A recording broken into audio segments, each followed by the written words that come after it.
I think there is a cover-up, or what the reasons may be for governments wishing to cover up the facts about UFOs.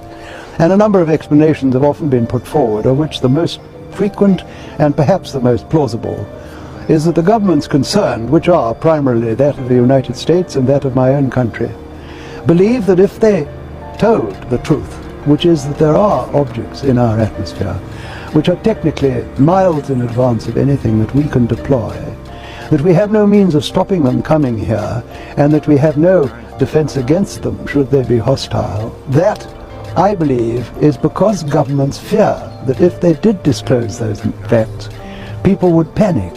People would rush about, jam the switchboard like they did on that famous day in New York when there was a spoof Martians have landed.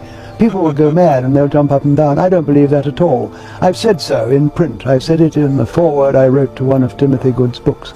I do not believe that people today, in the 21st century, are going to panic at that sort of information. After all, they have put up with the introduction of nuclear weapons, the destruction of 2 Japanese cities 50 years ago. They take as a matter of course that we can land vehicles on Mars.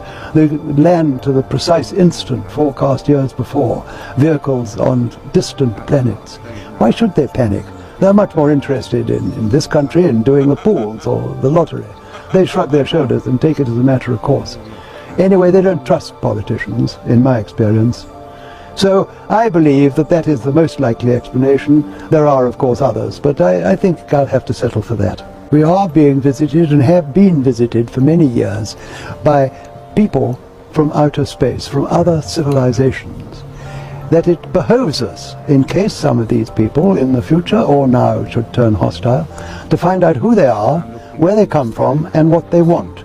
This should be the subject of rigorous scientific investigation and not the subject of rubbishing by tabloid newspapers.